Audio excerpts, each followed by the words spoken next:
Kita lanjutkan lagi saudara perbincangan kita bersama dengan Bapak Lanang Perbawo selaku pengamat politik dan juga hukum ya. Kali ini saya akan bertanya terkait seperti apa pandangan Bapak Lanang terhadap pilkada yang ada di kabupaten kota yang ada di Bali. Yang pertama mau saya tanyakan dulu adalah dari asalnya Bapak sendiri di kota Denpasar. Gimana Pak?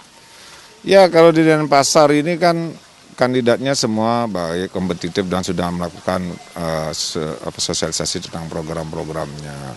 Tetapi saya belum melihat di antara mereka menawarkan kajian-kajian program real untuk persoalan-persoalan pandemi, termasuk program real untuk penguatan ekonomi ke depan berkaitan dengan posisi sekarang. Tetapi kompetisi mereka sudah kelihatan bagus dan semua dengan ada bagusnya COVID ini, hampir semua berkompetisi melalui banyak media sosial dan media online yang dilakukan, baik itu penyampaian program, kemudian diskusi-diskusinya, tidak banyak lagi atau tidak ada lagi kampanye terbuka, banyak mengeluarkan biaya dan sebagainya, itu positifnya sekarang.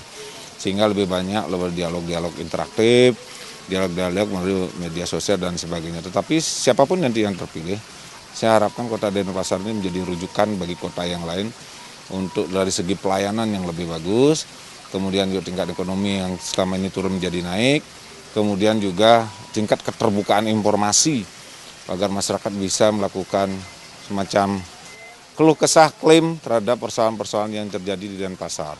Saya pikir itu. Baik. Bagaimana dengan Kabupaten Badung Pak? Mengingat Kabupaten Badung hanya ada satu calon. Kalau Badung itu kan hanya satu calon dan memang menurut saya sebagai pengamat tidak menarik karena tidak ada kontestasi, tidak ada kompetisi di situ. Kompetisi seharusnya ada, tapi hanya satu calon, ya tinggal masyarakat memilih apakah menyukai atau tidak menyukai hal itu atau pemimpin sekarang itu. Dalam hal ini tetap masyarakat diberikan peluang untuk juga tidak memilih. Tetapi yang memang suka untuk memilih. Nanti apabila ternyata lebih banyak yang pokoknya hitungannya terbanyak yang menyukai, maka mereka lanjut. Kalau dia nanti tidak banyak yang menyukai, maka otomatis dia tidak bisa lagi bertarung untuk pemilu berikutnya. Tetapi apapun itu, karena itu sudah keputusan politik, karena yang berperan adalah partai politik sebagai pengusung pencalonan pilkada di Badung itu, karena sudah hampir banyak partai politik sudah ke satu tempat saja. Dan bagi demokrasi dan bagi kami sebagai pengamat tidak menarik untuk bisa mengamati itu. Sudah tergambar lah, sudah tergambar, kalau bisa saya bilang sudah tergambar seperti apa gitu. Sehingga apapun itu yang penting nanti setelah misalnya menjabat tentunya lebih baik dari yang berikutnya. Apakah ekonominya, tadi aspek kesehatannya yang selama ini persoalan-persoalan PAD yang tidak misalnya dipenuhi, saya harap harus bisa dicapai, dan beberapa target-target program yang tidak bisa jalan, kita akan lihat seberapa mampunya nanti bisa lebih dari itu di tengah pandemi ini. Tapi tetap suara rakyat, Vox Populi, Vox Dei, suara rakyat, suara Tuhan. Kita tidak tahu bagaimana nanti keputusan rakyat di Badung, melihat suasana pandemi, melihat keberlangsungan sebelumnya, dan proyeksi ke depan. Kita tidak tahu, tidak bisa juga kita berani, oh pasti ini belum tentu.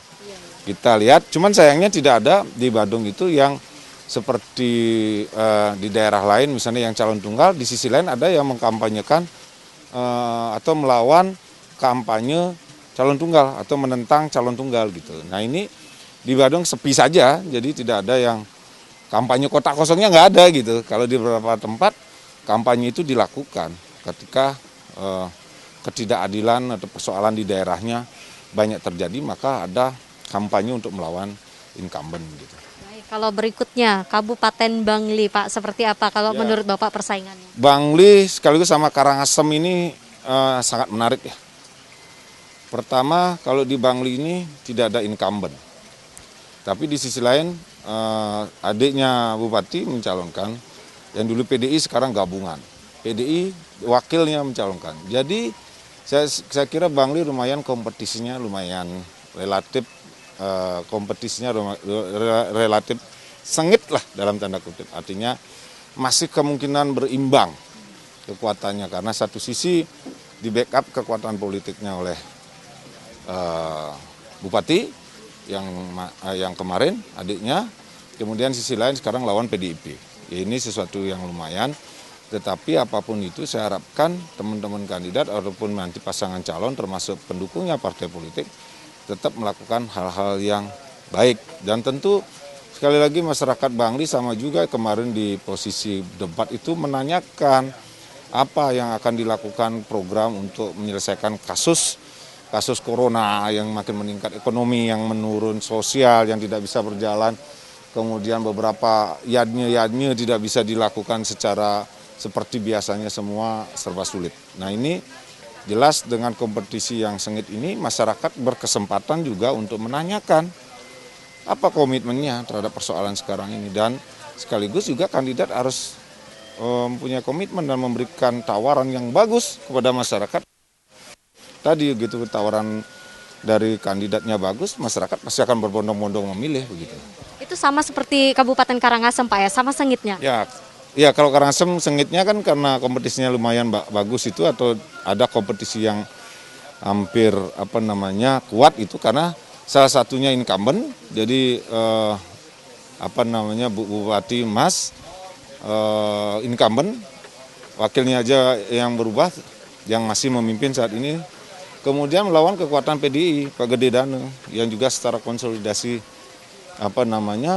partaian juga tinggi. Di situ jelas bahwa partai PDIP juga kuat. Nah ini membuat suasana lumayan kompetisinya tinggi. Tetapi saya lihat dalam debat-debat ini sudah kelihatan bagaimana cara mereka menawarkan program masing-masing itu harus dinilai, dan masyarakat Karangasem harus juga melihat juga jejak rekam dari masing-masing pasangan calon, baik kan salah satunya incumbent, yang satunya ketua DPRD, ini sama-sama artinya menjabat dan sama-sama sudah berkontribusi secara maksimum kepada Karangasem. Tinggal dipilih rekam jejaknya dan kemampuan nanti untuk melakukan kebijakan yang membedakan ini seluruhnya ini adalah bagaimana kira-kira masyarakat menilai kandidat ini dengan track recordnya akan menyelesaikan masalah-masalah apa yang sangat krisis sekarang. Kesehatan, pandemi, ekonomi yang menurun, kemudian sosial yang terjadi persoalan-persoalan, termasuk juga persatuan kebangsaan itu juga jadi persoalan. Itu menjadi poin bisa diukur, masyarakat sebenarnya nuraininya bisa mengukur, yang mana akan lebih mampu jika ini jadi pemimpin dalam rangka kondisi krisis ini. Baik. Masih ada 2 kabupaten lagi, Tabanan dan Jembrana. Tabanan dulu Pak. Ya, Tabanan yang menarik adalah yang satu, semua tidak ada incumbent ya, tidak, karena bupati yang lama udah 2 periode. Untuk Tabanan ini yang maju adalah wakil. Jadi wakil ini mempunyai kekuatan yang baru karena dia masuk PDIP. Ini bagus karena anak muda. Di satu sisi juga beberapa partai juga mendukung. Ada tawaran-tawaran yang menarik, tetapi secara umum belum bisa kita uji karena dia belum pernah menjabat. Tetapi secara wakil juga sudah pernah melakukan kajian-kajian dan melakukan pembinaan. Dan ini sedikit berbeda dengan daerah lain karena harusnya Tabanan, apapun itu, Tabanan adalah posisi pertaniannya masih tinggi. Sehingga di tengah pandemi ini bagaimana sebetulnya kedua calon ini memberikan gagasan tentang pertanian yang lebih baik, pertanian-pertanian yang selama ini misalnya ditinggalkan karena pariwisata, karena ditinggalkan karena globalisasi, sekarang semua mau bertani, sehingga harus program-program insentif yang harus dilakukan atau yang ditawarkan oleh para calon kepada masyarakat untuk bisa memperbaiki Tabanan yang lebih baik. Baik, satu lagi Pak, Jembrana yang paling sengit kelihatannya Pak, gimana? Ya, Jembrana sama juga incumbentnya, khusus bupatinya tidak nyalon tapi wakilnya. Yang satu sisi wakil ini didukung oleh PDIP dengan jajaran dan konsolidasi, di mana secara partai politik dia unggul, tetapi di sisi lain kandidatnya di situ walaupun hanya wakil, ada anaknya Pak Winase yang secara umum dulu ada program-program yang baik yang ditawarkan, walaupun dia akhirnya jadi persoalan hukum, tetapi ada program-program yang menarik yang ditawarkan yang menjadi contoh ya, program-program bebas kesehatan, bebas SPP itu. Nah itu salah satu kandidat juga yang kompetisinya relatif lumayan. Yang penting sekali lagi bagi masyarakat adalah menunggu bagaimana program-program itu ditawarkan dalam kondisi yang krisis ini. Bedanya lagi di negara ini heterogenisasi persis kayak Denpasar sangat tinggi, sehingga tawaran-tawaran kebinekaan, tawaran-tawaran untuk hal-hal pertanian itu sangat penting untuk ditawarkan kepada masyarakat. Dan semua anak-anak muda, ini bagus bedanya di Jembrani, posisinya anak-anak muda yang berkompetisi dan bisa dilihat dari track record masing-masing juga bisa kita lihat gitu. Baik, terima kasih banyak Pak. Terakhir ya Pak ya, ada imbauankah kepada masyarakat untuk di tanggal 9 Desember pada hari pencoblosan ini? Ya, gunakan hak pilih Anda secara baik, ikuti hati nurani yang baik, kemudian lihat jejak rekam para calon itu untuk bisa sebelum membeli kita lihat apakah dia untuk bisa akan menyelesaikan krisis yang sedang berjalan di masing-masing daerah. Lihat jejak rekamnya, mampu nggak dia, kalau kita rasa mampu kita pilih.